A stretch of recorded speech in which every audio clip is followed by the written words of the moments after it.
صورت میں اور نعمتیں بہت ساری بیان کی ہیں. وَإِنَّ لَكُمْ فِي الْأَنْعَامِ لَعِبْرَةً, اللہ کہتے ہیں چوپایوں میں بھی تمہارے لیے عبرت کا سامان ہے. نُسْقِيكُم مِّمَّا فِي بُطُونِهِ, ہم اس کو سوکھا چارہ کھلاتے ہیں. گائے کو اور بھینس کو کیا کھلایا جاتا ہے؟ سوکھا چارہ. آپ ذرا اس کو رگڑ کے دیکھیں, تیل اور چکنائی کا ایک قطرہ اس میں سے نہیں نکلے گا. اللہ نے ایسی مشین گائے اور بھینس کی صورت میں بنا دی, ادھر سوکھا چارہ کھلایا, ادھر تھوڑی دیر میں 8-10 کلو دودھ سے بالٹی بھری ہوئی ہے. اللہ کہتے ہیں یہ جو سافٹ ویئر بھینس اور گائے میں سال ہو گئے, یہ ڈاروین کے نظریے کا نتیجہ نہیں ہے. جھوٹ بول کر گیا ڈاروین, الو بنا کے گیا تمہیں. یہ خود بخود نہیں ہو سکتا.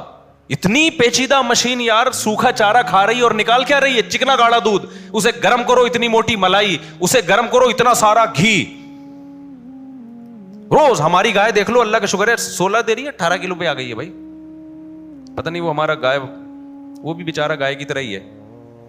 ہم نے جو بندہ رکھا گائے کے ساتھ خدمت کے لیے, اس کو بھی لوگ کہتے ہیں یہ خود اللہ میاں کی گائے ہے. نیک آدمی کو اللہ میاں کی گائے کہا جاتا ہے نا.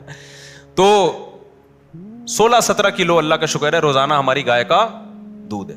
وہ پی کون رہا ہے؟ محلے والے پی رہے ہیں پیسے دے کے. اب ہمارے گھر بھی جا رہا ہے, محلے والوں کے بھی جا رہا ہے. تو مجھے گائے کا تجربہ یہ ہوا کہ گائے کا جو دودھ ہے نا, آپ کا چارے کا خرچہ بھی نکالتا ہے, اور جو بندہ گائے کو پالے گا اس کا خرچہ بھی نکال لیتا ہے. پروفٹ میں جاتی ہے گائے. یہ مجھے بڑا اچھا تجربہ ہو گیا. اس لیے میں آپ کو مشورہ دے رہا ہوں کہ گائے یا بھینس خود خرید کے گھر میں رکھو, بہترین انجیکشن سے پاک دودھ ملے گا آپ کو. ورنہ یہ ٹیکے ٹھک ٹھک کے جو گائے تمہیں دودھ دے رہی ہے نا, جو بھینس دے رہی ہے, یہ بھینس نہیں دے رہی, یہ گوالا دے رہا ہے. اللہ نے قرآن میں جس دودھ کی تعریف کی ہے وہ دودھ ہے جو بھینس اور گائے اپنی مرضی سے دیتی ہے. جو ٹیکے ٹھوک ٹھوک کے دے رہی ہے نا زبردستی گن پوائنٹ پہ, وہ اللہ نہیں پلا رہا, وہ گوالا زبردستی نچڑوا رہا ہے اس سے. تو اس کی اللہ کی طرف سے کوئی گارنٹی نہیں ہے کہ اس میں فائدہ ہے, اس میں صحت ہے. ہو سکتا ہے صحت ہو, مجھے نہیں پتا, وہ ڈاکٹر بتائیں گے آپ کو. لیکن اللہ جو گارنٹی لیتا ہے نا جس گائے اور بھینس کی اور بکری کی اور اونٹنی کی, وہ ہے جو نیچرل خوراک پہ پلے اور جتنا دل چاہے اتنا دودھ دے. وہ تو کبھی 18 کلو نکلے گا, کبھی 15 کلو نکلے گا, کبھی 20 کلو نکلے گا. گائے کی طبیعت خراب ہے تو 10 کلو نکلے گا, موڈ اچھا نہیں ہے تو 5 کلو نکلے گا. لیکن جو گوالے جو گائے سے دودھ نکالتا ہے, گائے کا موڈ دودھ دینے کا ہو یا نہیں ہو, اس کو خوراک پوری ملے یا نہیں ملے, موسم اس کی مرضی کا ہو یا نہ ہو, وہ کہتے تیرا باپ بھی 20 کلو دے گا. تو پھر وہ کچھ دودھ ہوتا ہے اور کچھ اس میں بھینس کا غصہ ہوتا ہے, ٹینشنیں ہوتی ہیں اس کی, وہ سب نکل کے آ رہی ہوتی ہیں, اور آپ وہ چائے میں ڈال کے یا لسی بنا کے پی رہے ہوتے ہیں. پھر بیماریاں ہوتی ہیں اس سے, معذرت کے ساتھ. خیر جلدی سے بات کو سمیٹ کے ختم کرتا ہوں. تو اللہ فرماتے ہیں وَإِنَّ لَكُمْ فِي الْأَنْعَامِ لَعِبْرَةً, تمہارے لیے چوپایوں میں بھی عبرت کا سامان ہے. عبرت ہونی چاہیے تمہیں اسے دے.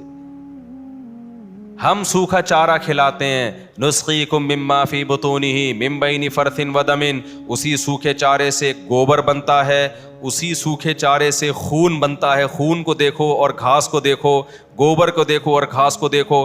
جس فیکٹری میں گوبر اور خون تیار ہو رہا ہے, اسی فیکٹری میں ہم لبنن خالصن, ایسا دودھ تھنوں میں اتارتے ہیں جو خالص ہوتا ہے. خالص کا مطلب نہ اس میں گوبر کی بدبو, نہ گوبر کی رنگت, نہ خون کی بدبو, نہ خون کی رنگت.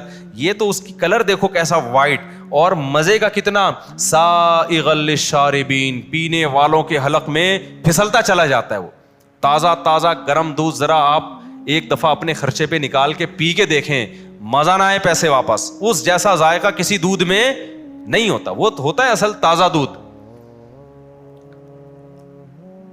تو اللہ فرماتے ہیں ان فی ذلک لآیۃ لقوم یعقلون, عقل والوں کے لیے اس میں بھی کیا ہے؟ نشانی. سائنسدانوں کو اگر گائے اور بھینس دیکھ کے بھی خدا کے وجود پہ یقین نہیں آ رہا, اللہ کہتا ہے یہ بے وقوف ہیں. آپ تو کہتے ہو یار اتنی ترقی کی, انہوں نے بے وقوف کیسے ہو گئے؟ اللہ کی نظر میں کیا ہے یہ بے وقوف ہے کہ جو یہ دیکھ کے بھی کہیں کہ یہ آٹومیٹیکلی مشین وجود میں آ گئی ہے, تو وہ بے وقوف نہیں تو اور کیا ہے؟ تو اللہ کہتے ہیں کہ اس میں نشانی ہے. کیا نشانی ہے؟ یہ گائے اور بھینس خود نہیں بنی, اس کو کسی نے بولو بنایا ہے. نمبر 2, یہ کائنات کا کوئی بنانے والا ہے, خود نہیں بنتی. نمبر 2, جو بنانے والا وہ صاحب کمال ہے. کمال, اس کے بڑے کمالات, کیسی مشین بنا دی بھائی اس نے. تیسرا, وہ طاقت والا کمال الگ چیز ہے, طاقت اور قدرت الگ. طاقت کہتے ہیں جو چاہتا ہے کر گزرتا ہے, اور کمال کہتے ہیں عجیب عجیب کام کرتا ہے. تو صاحب کمال بھی ہے اور علی کل شیء قدیر بھی ہے. یہ تین باتیں پتہ چلیں. چوتھی بات, انسان پر بڑا مہربان ہے, اس نے یہ مخلوق بنا کر کس کے تابع کر دی؟ ہمارے تابع کر دی. اتنے بڑے بڑے موٹی موٹی بھینسیں اگر یہ ہمارے تابع نہ ہوتی تو ہم بھینس کا دودھ پی سکتے تھے؟ جن کھونٹوں سے ہم نے گائے بھینسوں کو باندھا ہوا ہوتا ہے, ان کھونٹوں سے گائے بھینسوں نے ہم کو باندھا ہوا ہوتا. اگر ان میں عقل ہوتی نا. نہیں ہے یار, چھوڑو یار. تو یہ کس نے ہمارے تابع بنا دیا؟ اللہ نے بنا. یہ باتیں جب سمجھ میں آتی ہیں جب انسان خالص دودھ پیتا ہے. اگر آپ نہیں پیو گے نا تو پھر یہ باتیں بھی قرآن کی سمجھ میں نہیں آئیں گی. تو ڈبے چھوڑ دو خدا کا واسطہ. بازار کی ایک ڈاکٹر نے مجھے بتایا کہ ہر وہ چیز جس کا ٹی وی میں ایڈورٹائز آ رہا ہے نا کہ اسے کھاؤ, وہ کبھی بھی بولو مت کھاؤ. کیسی بہترین بات کی, بڑے اچھے ڈاکٹر ہیں. انہوں نے کہا کہ جس چیز کا بھی ایڈورٹائز آ رہا ہے کہ یہ کھاؤ تو بس بولو اس کا مطلب ہے یہ چاکلیٹ کا اشتہار آتا ہے, کھانی چاہیے, نہیں کھانی چاہیے, اتنا میٹھا ہے اس کے اندر یار, انرجی بوسٹ کرتا ہے وہ آپ کی. تو ابھی میں میڈیکل سائنس میں نہیں جاتا زیادہ.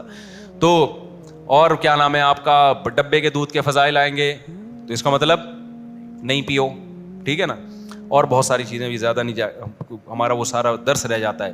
تو یہ بھی اللہ نے سورہ نحل میں بیان کیا. تو یہ بھی اس کی علامت ہے کہ جو ہمارا رب ہے وہ ہم پہ بڑا مہربان ہے. اب کرنا کیا ہے اگر ہم پہ مہربان ہے؟ تو اللہ کا مطالبہ یہ ہے کہ جب میں ہوں اور میں تمہارا محسن ہوں تو میری نافرمانی کرنے کی تمہیں اجازت نہیں. گناہ چھوڑو, گناہ چھوڑو. عورت پردہ کرے اللہ کے حکم پہ, مرد زنا سے بچے, شراب سے بچے, بد نظری سے بچے, کس کے حکم پہ؟ اللہ کے. جو خوش قسمت لوگ ہوتے ہیں وہ اللہ کو مانتے ہیں پھر اللہ کی بھی مانتے ہیں. کبھی غلطی ہو جائے تو گڑ گڑا کے توبہ کرتے ہیں. جو بدقسمت لوگ ہوتے ہیں وہ انہی نعمتوں میں مست رہتے ہیں اور بنانے والے. اللہ نے سورہ نحل میں بیان کیا. تو یہ بھی اس کی علامت ہے کہ جو ہمارا رب ہے وہ ہم پہ بڑا مہربان ہے. اب کرنا کیا ہے اگر ہم پہ مہربان ہے؟ تو اللہ کا مطالبہ یہ ہے کہ جب میں ہوں اور میں تمہارا محسن ہوں تو میری نافرمانی کرنے کی تمہیں اجازت نہیں. گناہ چھوڑو, گناہ چھوڑو. عورت پردہ کرے اللہ کے حکم پہ, مرد زنا سے بچے, شراب سے بچے, بد نظری سے بچے, کس کے حکم پہ؟ اللہ کے. جو خوش قسمت لوگ ہوتے ہیں وہ اللہ کو مانتے ہیں پھر اللہ کی بھی مانتے ہیں.